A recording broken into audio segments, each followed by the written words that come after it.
pihak oposisi. Namun izinkan saya katakan sama kamu. Ketakutan bukanlah kebijakan.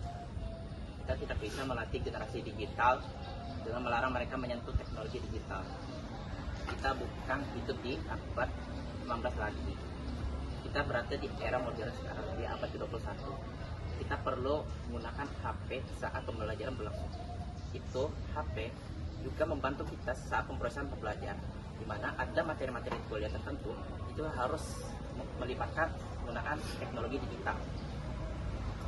Memang benar ada potensi penyalahgunaan HP, tapi jawabannya itu bukan melarang, melainkan kita mendidik dan membiasakan mereka. Kita perlu kampus yang bukan hanya mengajar fisika dan sastra, tapi juga etika digital dan tanggung jawab. Dan larangan itu tak hanya memupuk pura-puraan, mahasiswa tetap membuka HP hanya saja bersembunyi-sembunyi. Bukankah lebih baik mereka menggunakan HP untuk mencari literatur daripada pura-pura mencatat kata-kata fokus? HP bukanlah musuh, HP adalah alat ujian kebiasaan. Dan perlu ingat, tugas pendidikan adalah menutup ujian itu, tapi menuntut mahasiswa melewatinya. Baik, terima kasih. Selanjutnya kita dengarkan penjelasan dari Guru Kontra. Silakan, waktu Anda 5 menit. Ya, saya menghormati pandangan saudara Farel yang mengatakan bahwa kita tidak akan menghasilkan insan cerdas abad ke-21 dengan metode abad ke-19.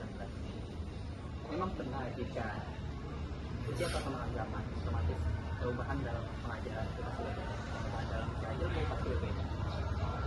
Tapi apakah dampak yang diberikan dari tidak menggunakan HP itu juga sama misalnya dengan menggunakan HP?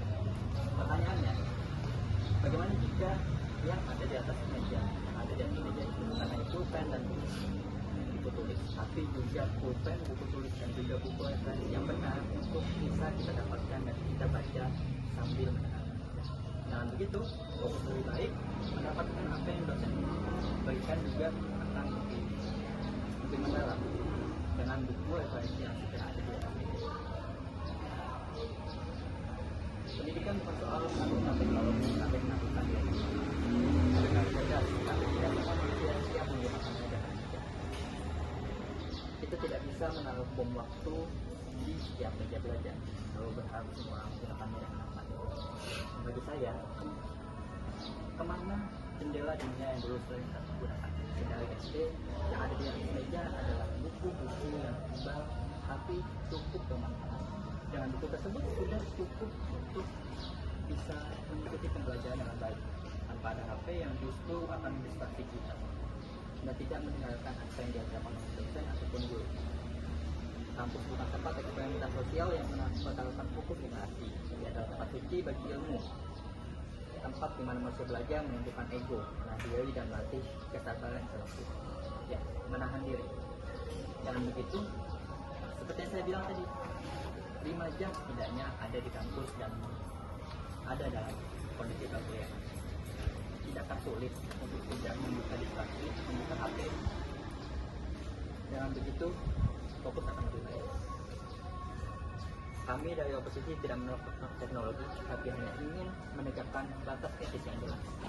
HP boleh digunakan, tapi di atas secara ketat hanya pada saat diizinkan oleh dosen dan dalam konteks pembelajaran. Teknologi boleh masuk, tapi akal dan adab harus tetap menjadi penjagaan ilmu pintu kelas. Silakan, jika ada tanggapan dari kubu-kubu. Tidak ada. Baik, dengan begitu maka debat malam ini telah menunjukkan bahwa teknologi dan etika adalah dua isu yang tak dapat dipisahkan. Kubu pemerintah menekankan inovasi dan adaptasi, sementara kubu oposisi menekankan disiplin dan kontrol diri. Kalau boleh saya simpulkan, keduanya sepakat pada satu hal, yaitu teknologi, dan teknologi hanyalah alat dari masa depan. Teknologi hanyalah alat dan masa depan pendidikan bergantung kepada bangsa kita sendiri, tergantung bagaimana kita menggunakannya. Dengan itu debat resmi kita tutup. Selamat sore bagi para hadirin dan mahasiswa. dan teruslah berpikir kritis agar demi kemajuan kepentingan bangsa. Sekian. Assalamualaikum warahmatullahi wabarakatuh.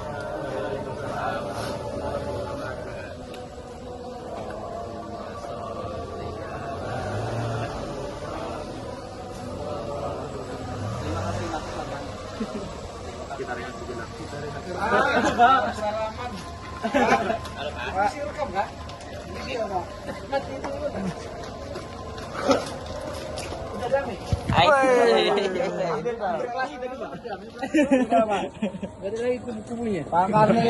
Karena itu saya sampai bengek. Itu batuknya batuk bengek. Saya mah juara 3. Apa, Pak?